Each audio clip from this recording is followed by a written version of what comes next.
Hello and welcome back to Global Shift, where we track the global transition away from the neoliberal world disorder towards a new emergent planetary order and help to unpack and make sense of the latest news and geopolitical events. This site has been tracking the complicated events in Syria ever since the surprising fall of the Assad regime, which we ascribed metaphorically at the time to interference by none other than the Joker. Then, in an article on the 18th of January, we covered what was called the Turkish gambit in Syria, an attempt to explain what took place in Syria in light of the fact that it was clear that Turkey had been a prime mover in all of those events. All the links to the various articles and to this last article I just posted on this subject are provided in the video description box below. Little in those previous articles was said about Russia, apart from the fact that with Putin's focus on Ukraine, there appeared to be little interest in Syria, which had become more or less a dumping ground for incompetent generals not doing their job in Ukraine. This seemed to have led to a weakening of Russian capabilities in the country, and thus to a half-hearted response, and thus probably led to what was the half-hearted response by the Russian military to the attack in Aleppo by Hayat Tahrir al-Sham, HTS for short, which is what started everything off. But that judgment left in the air the whole question of why Russia had never protected Syria from Israeli air raids in the first place. Although Russia had a fearsome array of S-400 air defense systems in its airbase in Khmeim in northern Syria. The other related question that was never answered was why relations between President Assad of Syria and former Iranian President Ibrahim Raisi turned sour almost from the time that Raisi became president of Iran in August 2021. Raisi had proposed installing advanced air defense systems in Syria to do what Russia wouldn't, but Assad had refused. It appeared that Assad, under pressure from Russia, had taken the position that Syria would not be a supporter of the resistance in Lebanon, but rather would limit its role to that of a facilitator, in the sense that Assad would tolerate the use of Syrian territory as a logistical conduit for weapons and supplies. But that would be all. This lack of air defense naturally meant constant, costly Israeli air raids, which Iranian advisors and personnel would have to contend with on almost a daily basis. Hezbollah leader Hassan Nasrallah sought at the time to accommodate Assad's ambivalent stand and actually stopped Raisi from taking more forceful action against him. This would be at a time when Hezbollah was repairing its Arab image and responding to strong Arab sensitivities about excessive Iranian influence in Syria. This political strategy on Nasrallah's part of taking Hezbollah back into the Arab fold would actually be quite successful. As we noted in an article on the 29th of June 2024, the Arab League actually revoked Hezbollah's designation as a terrorist organization. The article did note, however, the strange triangular relationship between Russia, Israel and Iran.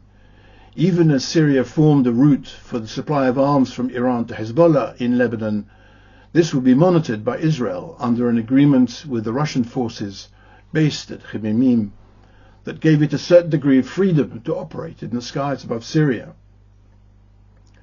However, the motives that Russia might have had for this policy were not clear at the time. In respect of the actual events relating to the fall of Assad, the article stressed that if Erdogan hadn't given his green light to Hayat Tahrir al-Sham, HTS, it couldn't have exited the northwestern enclave of Idlib to carry out its attacks. HTS had been kettled in Idlib by Turkish troops for years. Now, of course, after the fall of Assad, we have the HTS leader trading under his real name of Al-Shara, surrounded by ministers of dual Syrian-Turkish citizenship, appointed by the Turkish state and monitored 24/7 by the Office of Turkish Intelligence, known as MIT, situated right there in the presidential palace. Understanding Erdogan's motives at the time had to do with the approach of his end of term as president, as well as the fear on the part of his ally and kingmaker Turkish politician Devlet Bahçeli that the Nationalist Party, which he led, would soon lose its extremely powerful position in Turkish politics. This position had taken Turkish politics, in fact, to the right since 2015. The whole Turkish gambit was fronted by Bahçeli and was all about gaining control of the situation in Syria, forcing the Kurds to reject the violent approach to achieving their maximal demands for an independent state, and to get them to change tack instead, to back their own Kurdish politicians within Turkey to pledge to engage with the democratic process. And this would mean renouncing their claim to parts of Turkey for their imagined Turkish state. Erdogan and Bahçeli could then count on a potential new ally in the Turkish parliament to add the necessary votes to change the constitution on the matter of presidential terms and give Erdogan a third go at the presidency. The Turkish establishment has since convinced imprisoned leader of the PKK, the militant Kurdistan Workers' Party, Abdullah Öcalan, to call on the military wing of the Kurdish movement to stand down and restart the peace process, which they interrupted in 2015. That was the time when Kurdish leaders in the KCK, the Kurdish umbrella organization, decided to wage war against Turkey instead of backing the democratic process. At the time, the HDP, the Kurdish party within Turkey, had achieved an astonishing 12% of the vote with the backing of the Turkish left. But as I just noted, ever since then, Bahçeli has more or less taken over Turkish politics and taken things to the right. But things are not yet completely sewn up for Turkey. The Syrian Kurdish leader Saleh Muslim announced that Öcalan does not represent his people or him. This is essentially a signal that Saleh and the Kurds in Syria are going to drive a hard bargain on the price that the Kurdish politicians within Turkey are going to ask for their cooperation. So what was Russia doing all this time? New revelations have enabled a fuller picture to be drawn of the events surrounding Assad's fall. It was never quite clear why it was that Erdogan would or could egg on his forces all the way to Damascus, when in fact all the expectations were that a major battle with Assad's Syrian Arab Army, the SAA, would only take place in Aleppo and more or less stop there. Instead, the SAA folded. Not only did it withdraw in order from Aleppo, but also then from Hama, then Homs, and then finally Damascus. It just melted away. The reason for this is that it has become clear that Russia was holding Assad basically as a pawn in the great game with the United States. It would be Russia that gave Erdogan the ability to tell the Iranians, who were actually getting ready to support the Syrian Arab Army, that the game was over. Russia's initial response, launching airstrikes against HTS, and the SNA, the Syrian National Army, that was the army organized by Turkey of the Syrian opposition, was mere show. It was actually perhaps even just an indication that behind the doors negotiations with the United States were ongoing and were in balance. These initial moments in the events leading up to Assad's fall were a reminder of the time of Putin's yes I will, no I won't, yes I will decision-making process that was ongoing, that took place on the 24th of February 2022, when he finally decided to invade Ukraine. The crucial facts relating to all of this have been revealed by a Syrian journalist close to elements within Assad's presidential guard. Nidal Hamada told Lebanese journalist Surur Nasr that Bashar al-Assad, the president of Syria no less, was taken away by a Russian armed guard to the Russian naval base near Latakia, where he was bluntly told that his rule had ended. You first heard this in that interview, which is linked in the article that I've posted on the website, where Hamada reveals various facts about his new book called The Fall of Damascus. Assad actually told his presidential guard to stand down when the Russians came for him. When Assad left Damascus under guard, burning all his papers in the process, the news spread like wildfire through Syria, naturally causing all the generals of the Syrian Arab army on the battlefield to withdraw. Israel's immediate invasion of the southern provinces of Syria is also explained by the fact that negotiations were ongoing between Russia and the United States.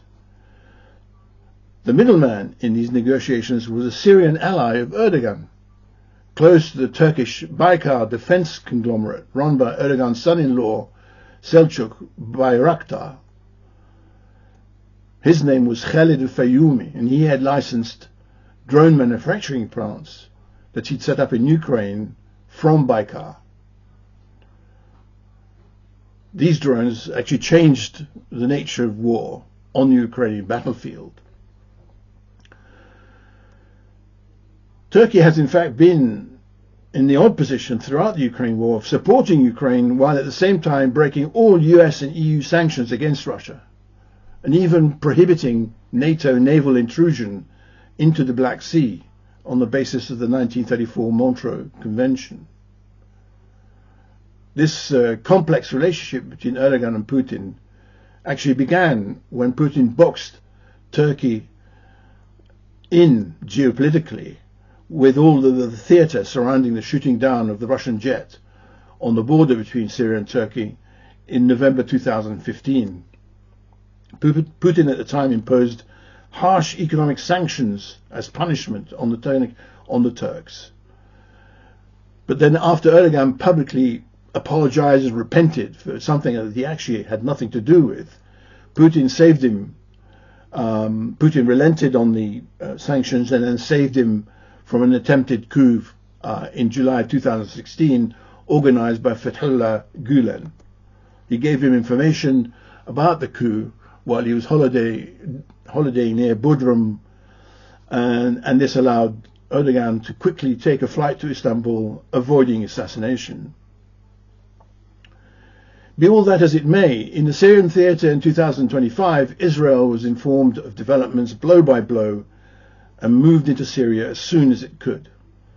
The United States didn't engineer the fall of Assad. Russia did. The United States, however, it appears, did give its go-ahead on the deal on the basis that Erdogan would not launch a full-scale attack on the Kurds in eastern Syria. He would have to negotiate a settlement with them. But he would not be opposed in his rush to take over Damascus. These revelations throw some light also on the still ongoing debate as to whether President Trump will or will not accept Putin's rather harsh terms for peace. Harsh, that is, from the point of view of the Euro-American neoconservative deep state that is represented by English Prime Minister Keir Starmer, who is asking for a ceasefire without final terms and the presence of English peacekeepers on the ground, a la Korea. However, after visits by Starmer and Macron trying to push that concept, the Trump administration, that is Trump and Vance together, gave their answer. They gave Zelensky possibly the most incredible carpeting of a foreign leader that the Oval Office must have ever seen. The message in that pantomime was clear. All hopes of the US participating in even a symbolic way in the continued Bidenesque farce in Ukraine were now lost. If Putin wants a neutral Ukraine with new leadership that isn't anti-Russian and a comprehensive peace treaty, that is what he will get. Steve Witkoff has already indicated that the basis for a future treaty will be the Istanbul document of March 2022, a document that until today Western media never acknowledged existed. Finally, the Arab League summit on March the 4th over the Gaza question, which is an incredibly important meeting, will have to take all this into account. And this leaves the possibility open that Syria may, in some sense, be traded for Palestine. In what sense, though, we don't know. Who knows what the outcome will be? Watch this space. Thank you for listening.